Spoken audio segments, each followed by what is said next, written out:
नमस्कार दोस्तों, मैं राजकुमार मौर्य। उत्तर प्रदेश में 2027 के विधानसभा चुनाव के लिए सभी राजनीतिक पार्टियों ने अपनी अपनी तैयारी तेज कर दी है। चाहे आप भाजपा की बात करें या बसपा की बात करें या समाजवादी पार्टी की बात करें, सब अपने अपने स्तर से तैयारी कर रहे हैं।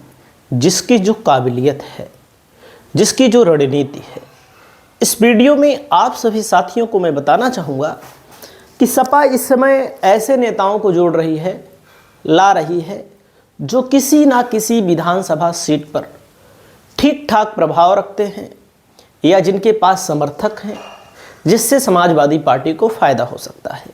वही कार्य बसपा भी कर रही है। बसपा का ग्राफ बहुत ज़्यादा डाउन हो गया है, इसीलिए बसपा के बारे में चर्चाएं नहीं हो रही हैं। बाकी भाजपा की बात सबसे अलग है। भाजपा की बात सबसे अलग है। भाजपा सरकार में है तो सबसे अलग है, आप सब जानते हैं। और यहाँ पर जो नसीमुद्दीन सिद्दीकी बहुजन समाज पार्टी के बहुत बड़े नेता हुआ करते थे। इतने बड़े नेता थे कि इनको मिनी चीफ मिनिस्टर कहा जाता था। और आप सभी साथियों को बता दूं, पूरे भारतवर्ष में किसी भी सरकार में, चाहे केंद्र की सरकार हो या राज्य की सरकार हो, किसी भी राज्य की सरकार हो, इनके नाम एक ऐसा रिकॉर्ड दर्ज है पूरे भारत में कि जिसने मंत्री रहते हुए 18 मंत्रालय संभाले। मायावती जी ने इनको अपने कार्यकाल में 18 मंत्रालय दिए थे। आप सोच सकते हैं कि आदमी 2 पा जाता है, 3 पा जाता है, 4 पा जाता है तो उसी में खुश हो जाता है। इनको 18 मिला था। सोच सकते हैं आज के डिप्टी सीएम जो हैं, इनके सामने कोई नहीं टिकता, ना डिप्टी सीएम टिकते हैं, कोई भी मंत्री नहीं टिकता है आज के ज़माने की सरकार के हिसाब से। हालांकि नसीमुद्दीन सिद्दीकी इनका नाम है। समाजवादी पार्टी को लेकर खबर है कि समाजवादी पार्टी में आने वाले हैं। अखिलेश यादव से इनकी बातचीत फाइनल हो चुकी है।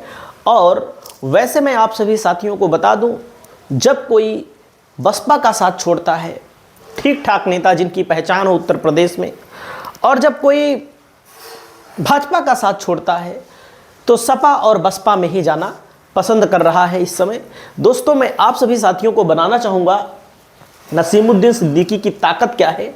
1997 4 बार उत्तर प्रदेश सरकार में, अलग अलग सरकारों में मंत्री रहे, 4 बार।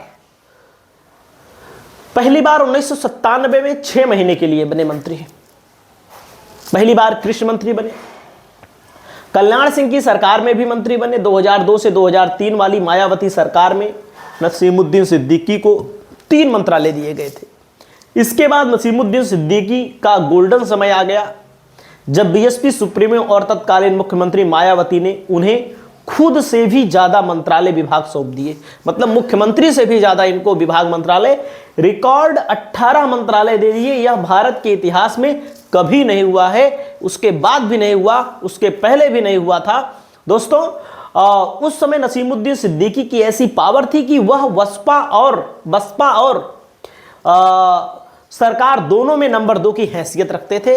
इनको सुपर सीएम बोला जाता था, सुपर सीएम बोला जाता था। आप समझ सकते हैं। 1991 से 2017 तक लगातार किसी ना किसी सदन के सदस्य रहे, चाहे विधानसभा के सदस्य रहे, चाहे विधान परिषद के सदस्य रहे, लेकिन रहे 1991 से लेकर 2017 तक। दोस्तों, वहीं पर 1984 में वह बहुजन समाज पार्टी में शामिल हुए थे, 2017 तक बीएसपी में रहे। और वैसे भी जो भी बहुजन समाज पार्टी से नेता निकले, उन लोगों ने ज़्यादातर समाजवादी पार्टी का दामन थामा। जैसे इंद्रजीत सरोज, उनका लड़का भारत के इतिहास का, वर्ल्ड के इतिहास का सबसे युवा सांसद।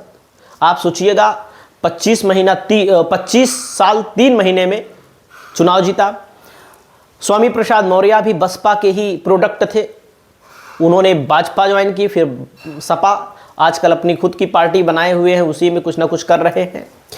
और राम प्रसाद चौधरी हो गए, और बहुत सारे मंत्री जो बसपा की सरकार में थे, नाम लूँगा तो बहुत समय बीत जाएगा। आर.के. चौधरी हो गए, बहुत सारे नेता हैं। तो दोस्तों, नसीमुद्दीन सिद्दीकी मुस्लिम भले हैं, लेकिन दलित, महादलित, पिछड़े, सवर्ण, गरीब, मुस्लिम सबके बीच इन्होंने काम किया है और अच्छे से काम किया है। और मैं आपको बताना चाहूँगा कि मानिकपुर में चुनाव लड़े थे इनके बेटे, मानिकपुर विधानसभा क्षेत्र से कृष्णा पटेल से चुनाव हार गए थे। मानिकपुर से कृष्णा पटेल से चुनाव हार गए थे। आर.के. पटेल अपने गढ़ मानिकपुर में भी गठबंधन प्रत्याशी के हार गए थे। और मैं आपको बताना चाहूँगा, सॉरी ये लाइन गलत है, 5 विधानसभा क्षेत्र वाली बांदा जिले से आते हैं। और बांदा जिले में मैं आप सभी साथियों को बताना चाहूँगा कि भाजपा को अब की बार लोकसभा में बहुत बड़ा झटका लगा था। और जब झटका लगा था तो भारतीय जनता पार्टी बांदा लोकसभा के अंतर्गत आने वाली बबेरू विधानसभा में हार गई 29,000 से, नरैनी में हार गई 17,000 से। बांदा में भाजपा को ज़्यादा वोट मिला था, बांदा विधानसभा में भाजपा को ज़्यादा मिला था। और वहीं पर चित्रकूट में गठबंधन के बीजेपी को 64,000, समाजवादी पार्टी को 91,000 वोट मिला था। और वहीं पर मानिकपुर में समाजवादी पार्टी 345 वोटों से जीती। तो कहने का मतलब देख सकते हैं, नसीमुद्दीन सिद्दीकी समर्थकों के साथ सपा में हो सकते हैं शामिल।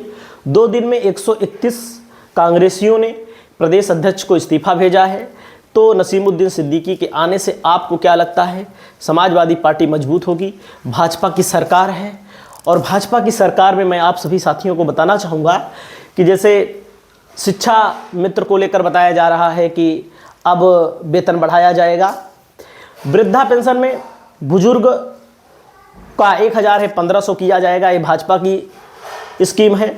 और निराश्रित महिला पेंशन का भी बढ़ाया जाएगा, ये भारतीय जनता पार्टी की सरकार में बढ़ाया जाएगा। तो सरकार कहीं ना कहीं उत्तर प्रदेश के विधानसभा चुनाव को जीतने के लिए पैसा भी बांट सकती है, ऐसा बताया जा रहा है। आपकी क्या राय है? क्योंकि विधानसभा का चुनाव बसपा भी अब की बहुत मजबूती से लड़ेगी। बसपा को जो लोग हल्के में मान रहे हैं उन लोगों को हल्के में नहीं मानना चाहिए। आप लोग अपनी राय कमेंट करिए। नमस्कार।